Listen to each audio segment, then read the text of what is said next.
L'objectif de ce séminaire, c'est d'aider, d'accompagner des dirigeants, des entrepreneurs qui ont monté des compagnies qui ont réussi à créer la croissance et qui veulent pouvoir décupler le rythme de croissance de ces organisations, à comprendre comment est-ce que peut parvenir à créer la richesse. Honnêtement, pendant ces 2 jours, je pense qu'on a eu beaucoup d'acquis à travers les études de cas.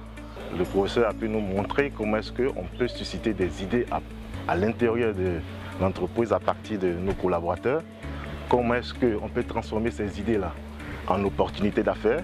Mes attentes, c'était surtout de partager les expériences des collaborateurs, des professionnels sur le marché, sur l'innovation et l'entrepreneuriat. Le contenu de la formation, c'est la mise en application de différentes méthodologies qui permettent de gérer l'innovation et de développer l'intra-entrepreneuriat dans les entreprises de manière efficace, rapide et à un coût le plus faible possible. On a vu des cas pratiques donc, de structures qui ont été en difficulté et qui ont pu se relever avec de l'innovation, avec la refonte de leur stratégie. On a vu comment est-ce que, à partir toujours d'autres méthodes, on a pu étendre son activité en acquérant une innovation complètement faite avec les difficultés qu'il a pu avoir. Donc tout ça étant structuré, ça nous donne aujourd'hui des éléments pratiques pour essayer d'apporter un peu plus de structuration dans ce que nous entreprenons au niveau de la SGBCI.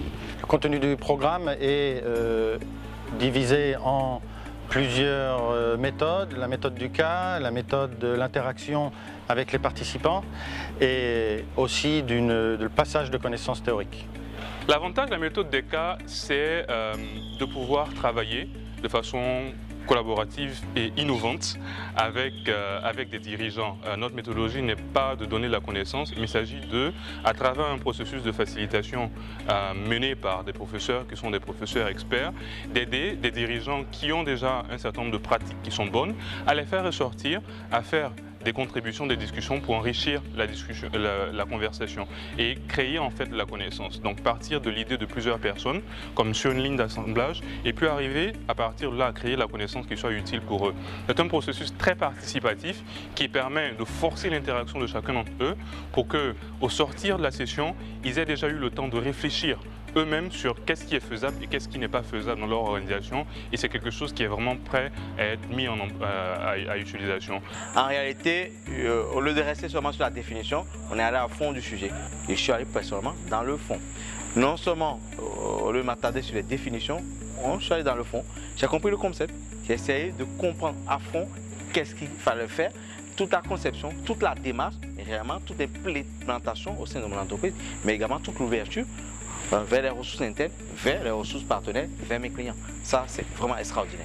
Dès que je pense que je vais implémenter déjà tout ce que j'ai appris, recevoir mes collaborateurs et leur donner la ligne à suivre, afin que chacun de nous participe à recueillir des idées que nous allons essayer de challenger pour que ça soit des opportunités et comment est-ce qu'on peut avoir des retours sur ces opportunités-là.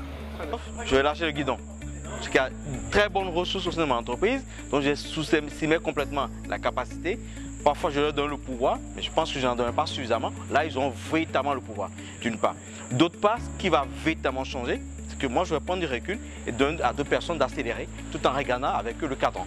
Et en troisième point, on va apprendre de nouvelles ressources. On va aller vers d'autres entreprises. On a un réseau très élargi de partenaires, d'entreprises contacts avec qui on a l'habitude de travailler. On va travailler autrement avec eux. Et mes clients, ils seront très heureux. Puisqu'à un moment, c'est plutôt eux qui sont dans la vraie dynamique et on va vraiment composer avec ces clients. Il est intéressant de choisir M2 comme bon cadre de formation parce qu'avec nos partenaires, l'ISI Business School, la Lagos Business School, nous aidons à construire une école qui soit de classe mondiale, à proposer aux dirigeants une formation qu'ils pourraient avoir en Europe, aux États-Unis. Et ces dirigeants qui ont des problématiques, qu'ils soient au plateau, qu'ils soient à juste quelques mètres ou kilomètres d'ici, ils arrivent, ils s'inscrivent à ce séminaire et très rapidement, ils ont des réponses où ils ont des idées, où ils ont des pistes de réflexion qui sont les plus pertinentes pour eux. Et ils arrivent dès le lendemain ou dès ici à pouvoir élaborer un plan d'action qui leur permettra de savoir j'ai construit mon entreprise, comment est-ce que je fais pour pouvoir capturer plus de valeur, pour pouvoir mieux la structurer, passer au conseil d'administration et laisser un dirigeant qui va la gérer, comment est-ce que je fais pour avoir le meilleur produit, comment est-ce que je fais à travers l'innovation de mon processus de fabrication à capturer plus de valeur.